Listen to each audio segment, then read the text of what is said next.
एक लम्हे के लिए भी अफोर्ड कर सकते हैं कि इस मुल्क के अंदर रोटी खरीदने वाला बंदा जब तंदूर पे जाए तो उसको 100 रुपए की रोटी मिले। जब कोई आदमी पेट्रोल पंप पे गाड़ी में तेल भरवाने के लिए जाए तो उसको 400 रुपए लीटर पेट्रोल मिले।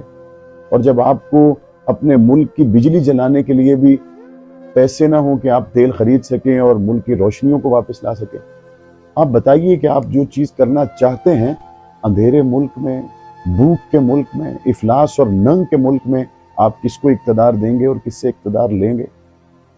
जो आज वज़ीर आज़म है या जो आइंदा वज़ीर आज़म होगा या जो इससे पहले वज़ीर आज़म था, पाकिस्तान के दमखम से है।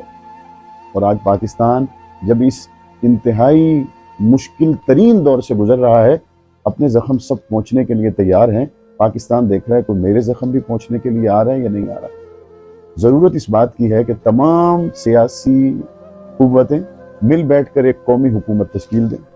और ज़रूरत इस बात की है कि ऐसी शख्सियात पर इकट्ठी हों जो कम अज़ कम 1 साल तक के लिए इस मुल्क की माशी सूरत हाल को बेहतर करें और मुल्क को कम अज़ कम वेंटिलेटर से उतारें, ICU से निकालें, और उसके बाद फिर हम आम इंतखाबात की तरफ। हमारे चीफ जस्टिस साहिबान हैं, उनमें से किसी पर तमाम मुत्तफिक हो सकते हैं या नहीं।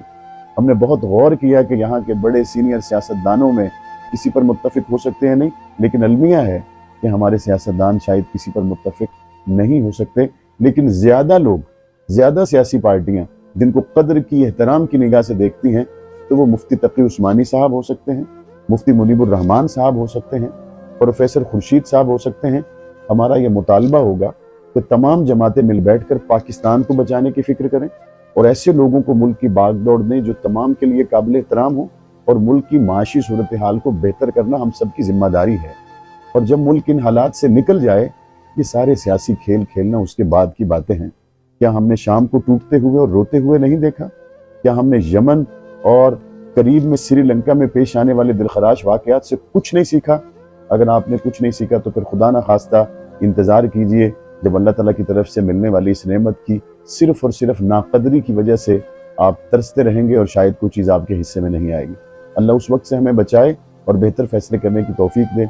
हमने पार्टी की तरफ से ये मुतालबा आपके सामने रखा है और हम पाकिस्तान बचाने के लिए, निकलो पाकिस्तान बचाने के लिए इस तहरीक को लेकर अनकरीब इस्लामाबाद में होंगे। हर पाकिस्तानी को हमारी दावत है, सबसे पहले इस्लाम के नाम पर बनने वाले इस पाकिस्तान को बचाए, उसके बाद अपनी पार्टी की बात करें।